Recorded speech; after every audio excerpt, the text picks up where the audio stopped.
Olá, meus prezados, sejam bem-vindos, pois está começando mais um Universidade e Comunidade, um programa produzido numa parceria entre a Universidade Federal de São Carlos, Campus Araras, e a Câmara Municipal de Araras, no estado de São Paulo. Vamos ao ar regularmente pela TV Câmara, mas você pode nos acompanhar também no YouTube. Acesse youtube.com.br, digite Universidade e Comunidade, e lá você encontrará todo o nosso trabalho. Este é o nosso programa de número 52. Este é um projeto de extensão produzido entre a Câmara e a Universidade Federal de São Carlos, como foi dito, que tem o propósito de aproximar a universidade da comunidade, e este é o nosso programa de número 52, que passa na TV Câmara, NET TV, canal 4 aqui de Araras, com reprise aos domingos e terças-feiras às 19h30 e às quartas-feiras às 20 horas. O programa inédito é às sextas-feiras, às 19h30, e assim começamos. Stefano, tudo bem? Tudo bom, Josivaldo? Como é que você está? Tudo bem. Bem-vindo aqui novamente. Boa noite, muito obrigado. É isso aí. Hoje nós recebemos para a nossa entrevista da semana o professor Ricardo Viane. Ricardo, tudo bem? Como vai? Tudo ótimo. Prazer receber você aqui. Prazer é meu em participar do programa. Obrigado pela presença. E como fazemos sempre, vamos para os nossos destaques da semana. Comecemos com o Stefano. Muito bem. Hoje eu vou falar sobre um caso um tanto quanto polêmico, né? A Justiça liberou uma suposta droga contra o câncer sem testes em humanos. E essa liberação aconteceu na sexta-feira, na última sexta, dia 9. Após a liberação, né, ocorreu uma grande corrida de pacientes até o Instituto de Química da USP de São Carlos, como se fosse uma romaria mesmo em busca dessa droga. A decisão foi do Supremo Tribunal Federal, que liberou a entrega de cápsulas de fosfoetanolamina a um paciente. E como aconteceu a liberação para um caso, vários pacientes, alguns em estados terminais ou familiares, procuraram a universidade para conseguir essa droga. Então, assim, nos últimos dias, no início dessa semana, né, as filas ficaram grandes no Instituto de Química da USP de São Carlos. Porque muitos pacientes acreditam que essa é a última chance de evitar a morte por conta do câncer nesses doentes.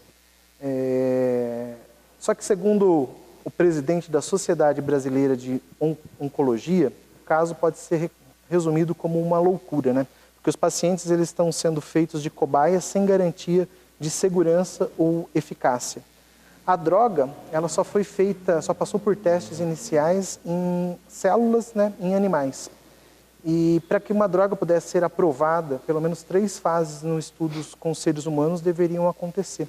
E isso não aconteceu. Então, cientificamente, pesquisadores do Instituto de Química dizem que ela é uma promessa, mas não pode ser considerada realmente a cura para o câncer, né? E o caso deve ser levado com muita cautela. E nem em caso de sucesso existem garantias científicas ainda que a droga realmente funcione. Então isso acabou virando uma grande controvérsia, né? Porque a opinião pública fica dividida, se de fato... e aí a gente tem de tudo, né? Tem gente falando que isso talvez possa ser uma estratégia da indústria de medicamentos, que não quer liberar a droga agora, porque talvez não seja conveniente. Por outro lado, cientistas afirmam que cientificamente a droga ainda não é comprovada e o estudo com seres humanos ainda não existem resultados concretos. O fato é que a justiça acabou abrindo, né, uma prerrogativa e muitos pacientes têm procurado. E a USP afirma que não tem como atender a toda essa procura e que, na verdade, se a justiça continuar fazendo a liberação de alguns outros casos, eles vão atender na medida do possível, por conta da decisão judicial, mas não porque eles julgam que essa atitude seja mais correta. Que situação, né? É um caso muito inusitado. E pelo que eu pude acompanhar também, existe uma série de mandados, centenas de mandados judiciais, tentando, por parte das pessoas, da população, conseguir essa droga. Esse é um típico caso de descompasso entre ciência e necessidade da população, né? mas de fato é um risco muito grande. Recentemente nós tivemos um exemplo muito clássico aqui no estado de São Paulo com os estudos em relação ao mosquito da dengue, né? Estavam pensando em queimar fases para acelerar o processo. Isso é muito complicado, põe em risco inclusive a imagem da própria ciência, à medida em que, se esse resultado não der certo, né, a credibilidade da ciência pode ser arranhada por conta disso. O que acabou complicando bastante a situação, né? Eu acho que acabou fazendo com que essa busca grande pela justiça tivesse acontecido nesses últimos tempos, foi que um próprio pesquisador da USP, hoje já aposentado, mas ele que divulgou isso, né? Como que a droga, que na verdade eles já vinham trabalhando há uns 10 anos, mas era uma droga que traria a cura do câncer, né? Então aí ficou uma polêmica, né? Porque a USP também, é que também você não controla talvez a divulgação, a fala desses pesquisadores, né? Mas por que isso não foi, alguma ação não foi tomada anteriormente? Mas de fato, como você disse, é um caso polêmico e pode acaba colocando, né, de certa forma, a credibilidade científica em risco nesse caso específico. Né? Cautela, né? Cautela. É admissível a postura das pessoas, né, em busca de solução para o seu problema, mas cautela é sempre muito bem-vindo. A propósito, nós já comentamos aqui em outra oportunidade, para você que está em casa, a respeito dos ramos das atividades profissionais que estão sendo muito procurados, né? Por exemplo, se você que está em casa tem um filho que faz medicina, ou você que está em casa faz medicina, estuda medicina, qual seria o ramo da medicina que você gostaria de se envolver, ou aquele ramo mais promissor que você gostaria de se especializar? Muito provavelmente, pediatria não é um ramo de grandes perspectivas, tendo em vista que algumas maternidades privadas no estado de São Paulo, inclusive, estão sendo fechadas porque as pessoas estão tendo cada dia menos filhos. Já a oncologia, como foi dito aqui, é um ramo muito promissor, com farto material para ser trabalhado do ponto de vista de pesquisa e grandes perspectivas de resultados para o futuro. Por exemplo, né, tem outro, cardiologia, né, é outro ramo de grande relevância. Neurociência. Tudo bem? Tudo bem. Vamos para os meus destaques da semana. Hoje eu tenho excepcionalmente né, porque eu costumo dar mais de um. Ontem, quinta-feira, a agência de classificação Fitch rebaixou a nota do Brasil, passando de uma situação onde era muito mais confortável para o limite onde o país ainda continua com o grau de investimento por essa agência, com um viés de queda, pressupondo que, num futuro próximo, se o Brasil não corrigir os seus problemas estruturais do ponto de vista econômico e político, passará para o grau especulativo. Nós já comentamos sobre isso em outras oportunidades aqui nesse programa, que nós temos basicamente 3 agências de classificação no mundo. Uma delas, muito recentemente, há um mês atrás aproximadamente, eu não lembro bem, já rebaixou o Brasil para grau especulativo. É a agência Fitch, ontem, quinta-feira, rebaixou o Brasil para um ponto antes da situação de especulação, mas com viés, conforme eu disse, para um rebaixamento provável no futuro e considerando no seu texto que o Brasil não está conseguindo realizar a sua estrutura para conseguir fazer, a partir do ajuste fiscal, o crescimento no futuro próximo, né? Ou voltar a crescer. De fato, um país que tem uma perspectiva de crescimento para esse ano negativo, né? O país terá decrescimento da ordem de 3%, que é um número muito alto, nós já comentamos aqui, muito, muito alto. Não é um país que seja simpático a investimentos mundiais, né? A partir do momento que você tem 2 agências das 3 que consideram o Brasil como um país especulador, né, passa a ter a nota de especulação, muitos dos investimentos que existem aqui, eles são obrigados, por força de contrato, a sair do país.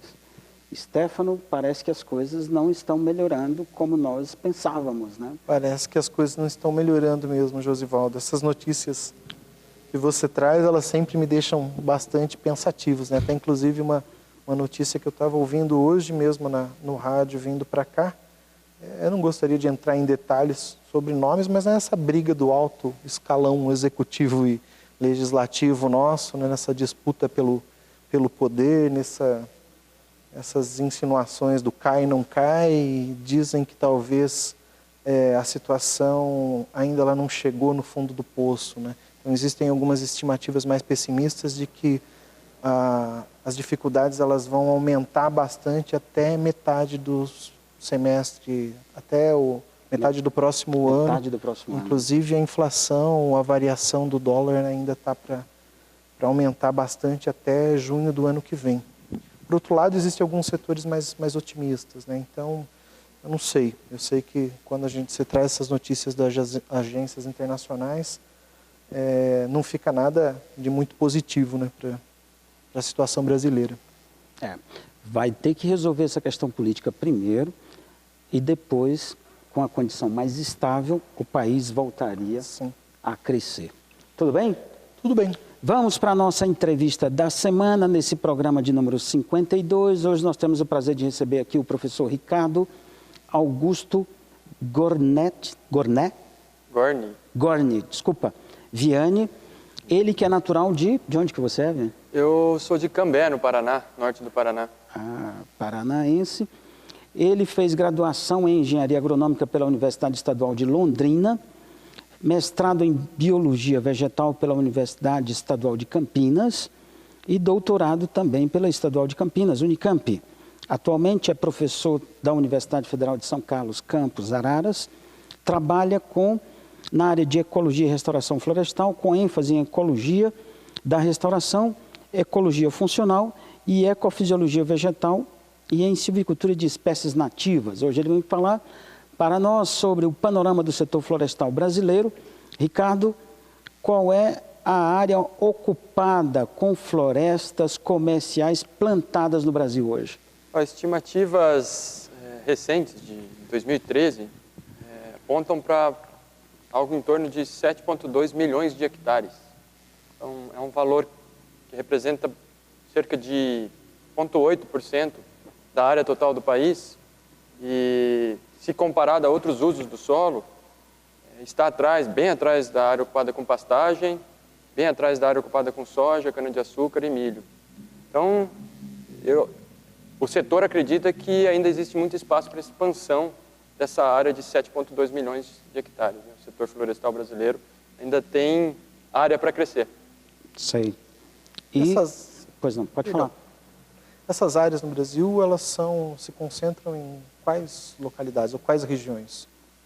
É bem diversificado. Então, desses 7,2 milhões de hectares, cerca de 70% está ocupado com eucalipto. Então, o eucalipto, ele, em virtude da grande variabilidade genética que existe dentro do eucalipto, você tem material adaptado para a região norte e nordeste do país, e você tem variedades adaptadas para a região sul-sudeste do país. Então, você tem eucalipto em todas as regiões do país.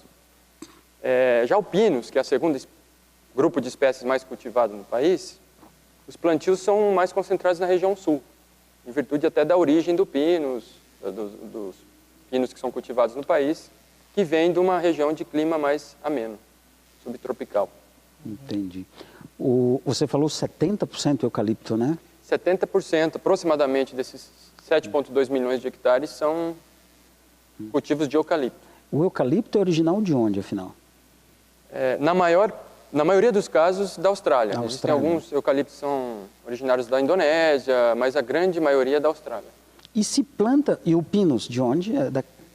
Pinus existe em várias regiões do hemisfério norte. Então, mas os pinos que são cultivados no país vieram da América Central e da América do Norte. E se faz o que com essa madeira no Brasil? O cultivo de pinos e eucalipto hoje no Brasil atende numa ordem de área ocupada, de produção, primeiro para as indústrias de papel e celulose, que representam cerca de 25% desses plantios, e depois carvão, lenha e madeira para fabricação de painéis de MDF, de HDF, que são painéis de madeira reconstituída. Entendi. Eu posso fazer a seguinte análise para as pessoas que estão em casa.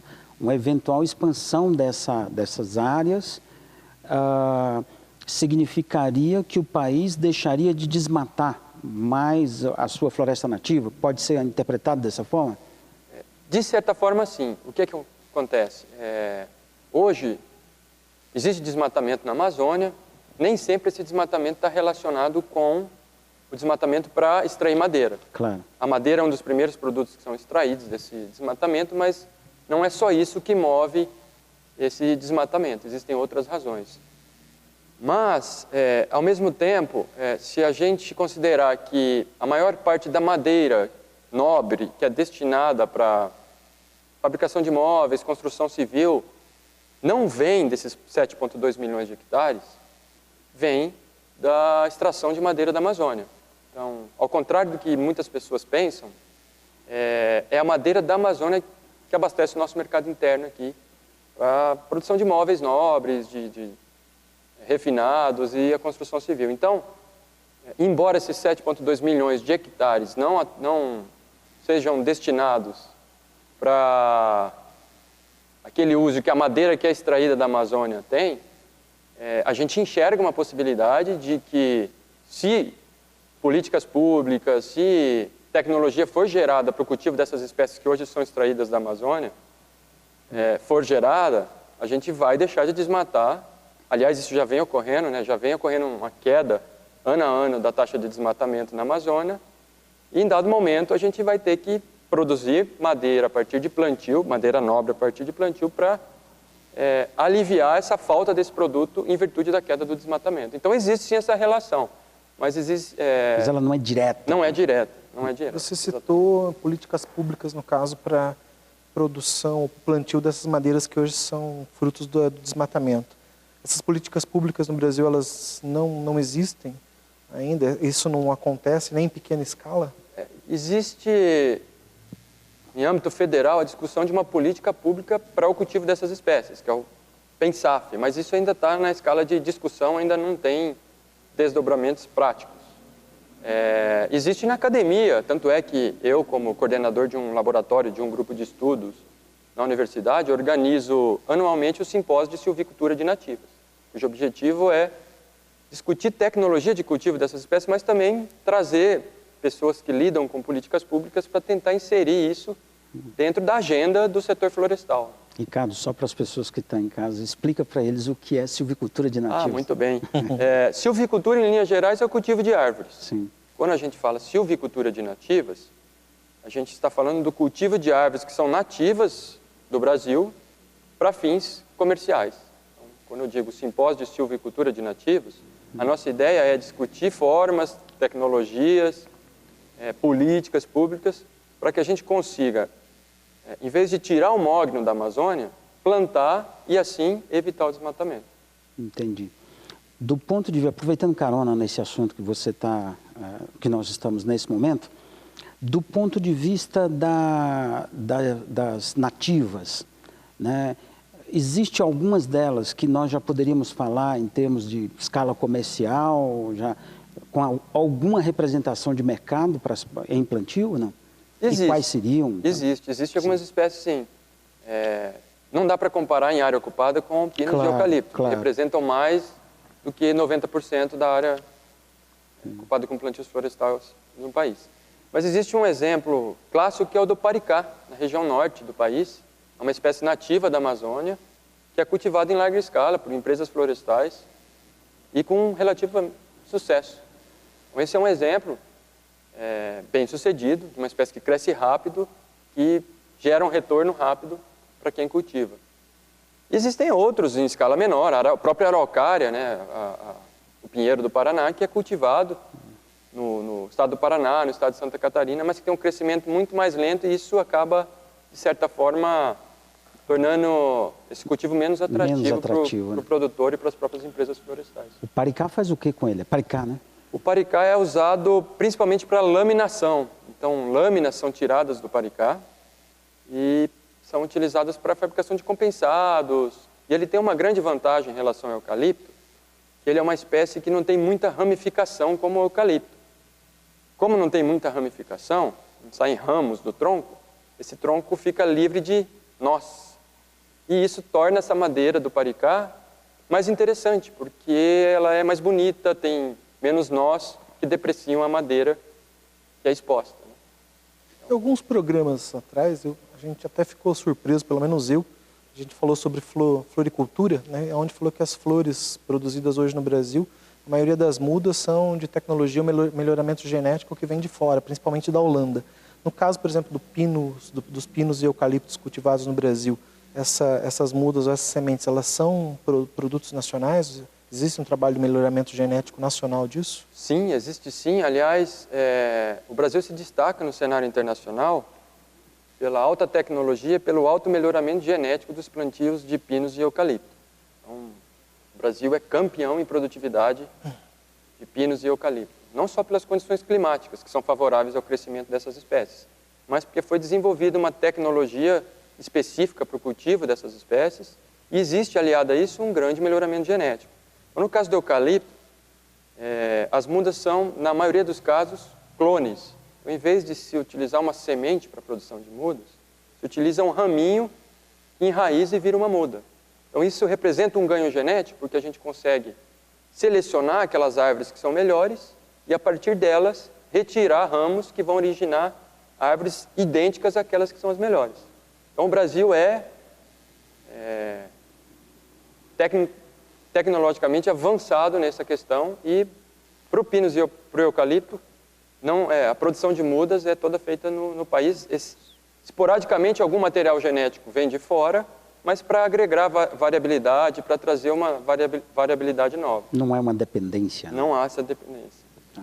Vou pegar carona no que ele perguntou e eu queria que você nos explicasse a respeito de estados no Brasil e como é que está a situação do Brasil em relação a outros países, né? Quais são os outros países que têm relativo avanço nesse setor? Sim, os estados que se destacam no país, no caso do eucalipto, São Paulo, Minas Gerais, Bahia, Mato Grosso do Sul, que são os estados onde se concentram as empresas florestais. Na maioria dos casos, os cultivos de eucalipto são associados às empresas florestais porque o principal produto é papel e celulose ou é carvão para abastecer indústrias. Então, o cultivo é associado à presença dessas empresas. No caso do pino, se destacam os estados do sul, principalmente o Paraná e Santa Catarina. Em relação à situação do Brasil perante outros países, eu reforço aquilo que eu disse. O país se destaca não pela área plantada em si, o Brasil está entre os 10 países em área plantada, mas ele se destaca pela produtividade. Então, é um país que tem os maiores índices de produtividade de pinos e eucalipto. Então, se a gente considerar em área plantada, os países que se destacam são China, Estados Unidos, Rússia, Japão, Índia, que tem uma área maior ocupada com florestas no país. O nosso pessoal aqui da Câmara, o Rafael Dias e a Camila Rocha, foram até a Universidade Federal de São Carlos, no campus Araras, acompanhar os trabalhos do professor Ricardo Vianney. Roda aí, vamos ver.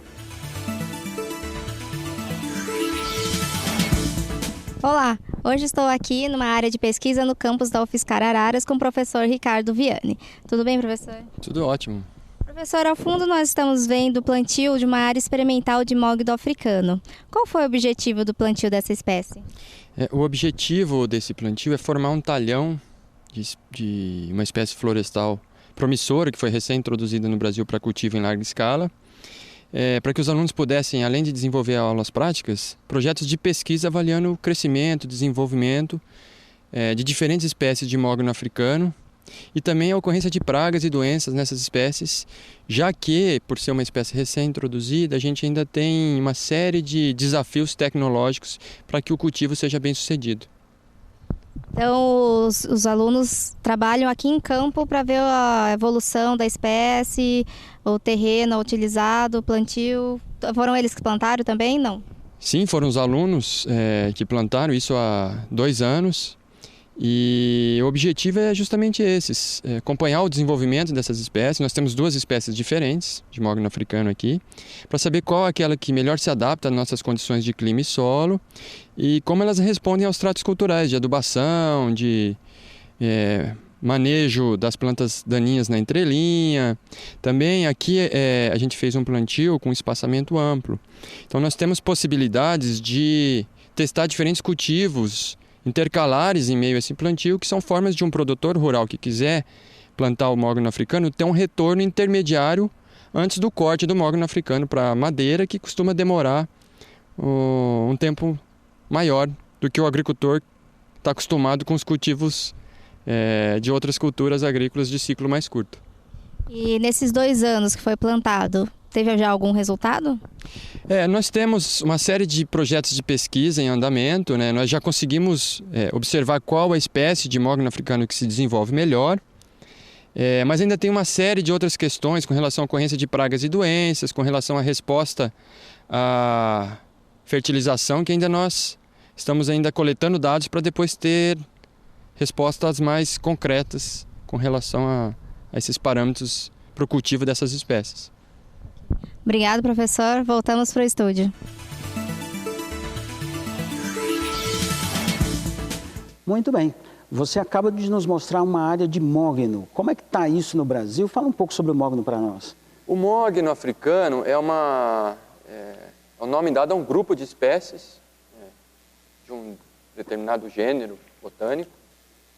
Ele foi trazido no Brasil na década de 70 e ele tem uma vantagem em relação ao mogno brasileiro, que ele não é suscetível à broca do ponteiro, que praticamente inviabiliza o cultivo comercial do mogno brasileiro ou do mogno amazônico. Apesar de ter sido trazido na década de 70, o mogno brasileiro ficou até início desse século sem grande expansão na área de cultivo. E de uns anos para cá, nessa última década, ele passou a ser cultivado em mais regiões, não só no Pará, onde ele chegou, mas no estado de São Paulo, estado de Goiás, Mato Grosso, Minas Gerais, que passaram a cultivar o mogno africano com um relativo sucesso nessa fase inicial.